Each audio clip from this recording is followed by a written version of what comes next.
She shakes, she rattles, but she slices like it's 1995. Let's see what 30 years did to this mower and if this Deere can still get the job done.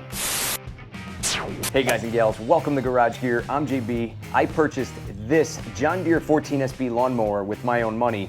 Let's dive right in here. Hello, Deere. Right off the bat, a 21-inch aluminum deck built to withstand the test of time. Other than some minor corrosion here and there, she's all there. And there's no holes in the deck, which is good. This mower can mulch with the help of a mulch plug that inserts in the back, side discharge, which also hangs off of the back, shooting all the clippings out to the left, as well as bag. There's some robust edges wrapping almost all the way around the deck, and you can get deck guards for this unit as well, but they're a little hard to find. There's also a step on the deck to help with starting. I can't name another mower right now that says stand on me. And the overall shape of this deck is designed in such a way that it maximizes your cutting efficiency. And to help this video be more efficient with the YouTube algorithm, would you mind hitting that like button?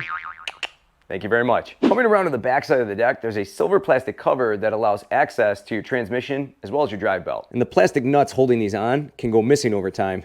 Nice to see this one still hanging around. And coming around to the very back of the mower deck, this is where you insert your mulch plug or your side chute to shoot the clippings out to the left, as well as your bag. And if we take a look, there's a lot of corrosion happening here. And this is very common on these mowers because what ends up happening is a lot of clippings get stuck underneath this flat because it really snaps down and holds things tight. And you get some wet clippings under there and it just starts to slowly rot out the deck over time. Not exactly a big deal, but starts to look a little ugly. And perched right up on top of that deck is a bulletproof Kawasaki FC150V 5 horsepower engine with pressurized lubrication. They just don't die. Very few engines out there can meet the same level of build quality as this Kawasaki. This engine could easily outlive all of us, and it's very difficult to kill these things. They do require some maintenance along the way to keep them running this long, but you do get your money's worth with this engine. I actually have a piston from the inside of one of these engines, and that's a pretty good sized piston right there. She's got a pretty fuel efficient 0.35 gallon gas tank with a see-through window to see how much gas you're rocking with. That's pretty cool. And after mowing my 10,000 square foot lawn, I typically see about 1/3 to 1/4 of a tank left inside this thing. That's pretty efficient. And they do have a narrow gas spout on these. And on later models, these were actually built a little bit bigger. Also, inside, these gas caps are these little rubber gaskets. And over time, these start to deteriorate, break off, and go missing. And finding these new or in good shape is a bit of a chore. This engine has a built-in fuel shutoff valve, which is nice to see, as well as a bright yellow oil dipstick. Underneath this cover that's bolted down is your air filter, and up top is a heavy-duty recoil with a bigger handle and a thicker rope. And these babies, when choked, regularly start on the first pull. On the side of this mower here, you have full access to everything for repairs, as well as an oil drain spout here on the side of the mower, so you don't have to tip this mower over to get the oil out. I normally just shove my funnel right underneath that oil spout, drain the oil out right into a pan, super easy. I'll have this funnel linked down below in the description for you. The Mikuni carburetors on these Kawasaki engines are super easy to clean and maintain. They make a paper plate look high maintenance. I did a carburetor cleaning video on these mowers a while back. I'll have that video linked down below as well. Coming around to the other side of the engine, here's your exhaust with a metal grill cover. She's so hot she had to let everyone know. Now, moving down to the metal height adjusters, this mower has a 4-wheel height adjustment system. The height adjusters lock into grooves in the deck, and over time and extensive use, these do have a tendency to wear down. These, though, look to be in really good shape. As they wear out, though, the height adjusters and the wheels just start to wobble. You can set this mower all the way up to 3.5 inches, and then set it all the way down to 1/2 inch. That's pretty low.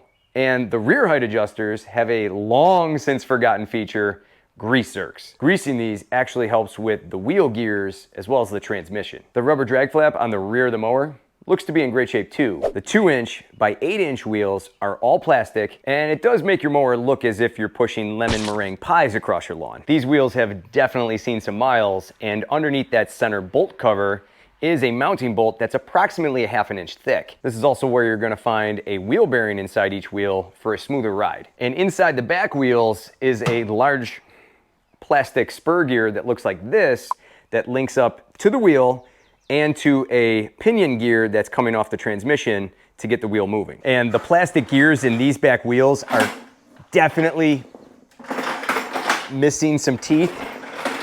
You hear that? And these are easy to replace. You simply just unbolt it, the 3 bolts, and then just pop on a new one. What's actually kind of cool about these wheels is that you can rotate them like the wheels on your car. You can simply take off that spur gear that's on the back wheel and mount it on the front. You cannot do that with any wheel on any new mower nowadays. Now this unit is rear wheel drive, and inside it has a Tough Torque transmission by Kanzaki. These things are overbuilt. They truly live up to the name and are super durable. I've had a ton of these 14SBs come through the garage, and only one had a pulley on top that was really wobbling around. Somehow the axle still spun. Super easy to drive these mowers. Select your gear, pull up on the bottom bail, and away you go.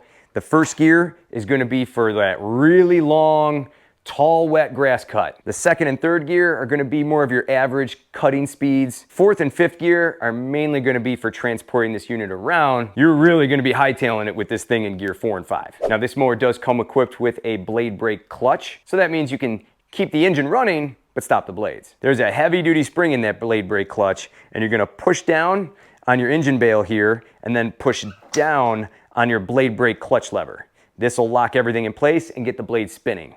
Now to stop the blades, all you gotta do is simply let it go. This blade brake clutch lever is oddly leaning to one side. Now this blade brake clutch was replaced several years ago by the previous owner. This one is more round in shape, and the former blade brake clutch that normally comes on these 14SB mowers is more square in shape. Underneath the deck, this is pretty typical for a 30-year-old aluminum deck mower. Now it's got some corrosion under here, but in my experience, these mowers really don't see a lot of grass clumping under here because they do such a good job of clearing the grass out. You have a single blade getting all the cutting done, and this blade is pretty gnarly. The cables here are pretty worn, mainly the transmission cable. These have a tendency to crack and dry out. It's just something that wears over time. The throttle cables on these usually hold up pretty well, and these drive clutch cables that connect down to the transmission and then up to your bottom drive bail here, typically I will see them break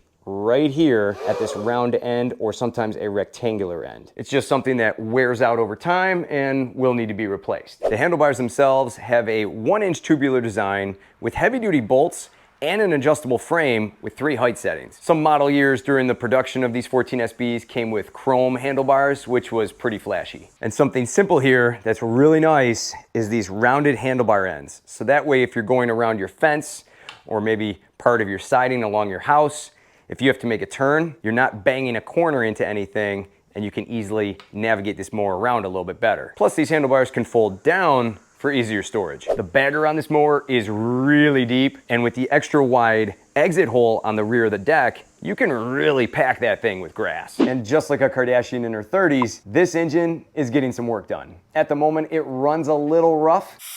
We're gonna push it all the way up to choke. And then from here, I'm just gonna step on it and pull it. There's that rattle. That's that blade brake clutch underneath just shaking to pieces. I'm gonna bring the choke down. There's that running rough. Now let's hit the blade brake clutch. She definitely needs a tune-up, no question about it. This thing will run great once it's all tuned up. And blades off, and then shut her down. She may run a little rough, but she still runs. And with a couple other minor fixes here and there, this mower will be back up to speed in no time. Now, cut quality. Cut quality on these mowers, based on my experience, varies a little bit between side discharging, mulching, and bagging. Mulching, which I tend to do the most, came out at a B-.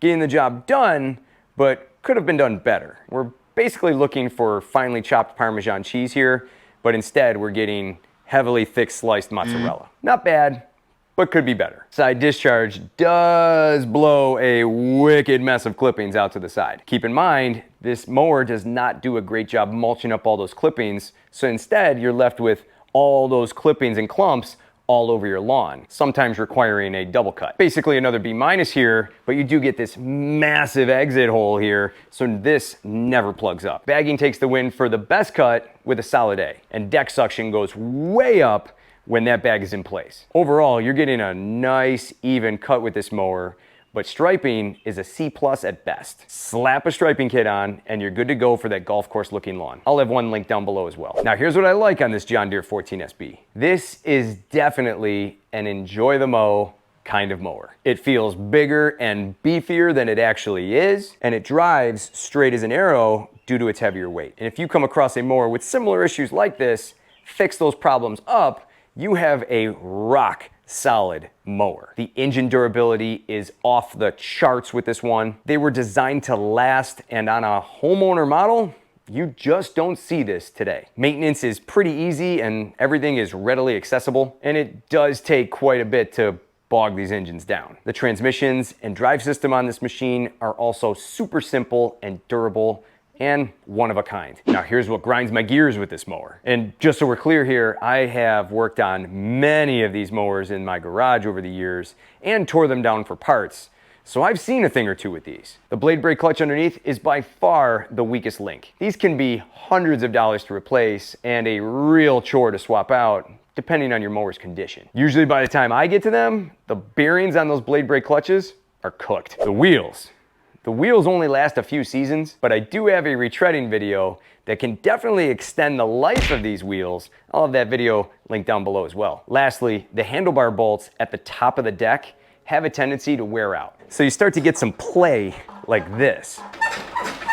Squeaky. Just a heads up, parts for these mowers don't usually come cheap, but hey, if it's made by a company that has green and yellow all over it, they're usually not cheap. But surprisingly, the parts are still readily available. Even 20, 30 years later. Pretty crazy. They mass produce the parts for these mowers, and many of the parts are interchangeable between the different models, which is pretty cool since I can steal a part off a John Deere JX75 and throw it onto this 14SB. And when these mowers came out, they were the top of the line. And the only way that you get most of these similar features on a mower today is to buy something more commercial grade, and you're gonna pay up. I actually had a gentleman sell me a John Deere 14SB years ago, and he told me that when he was looking at the mower, he secretly dove into his daughter's college fund to get the money to pay for that 14SB. That's pretty wild. That says a lot about how good these mowers were back then. And back then, in 1995,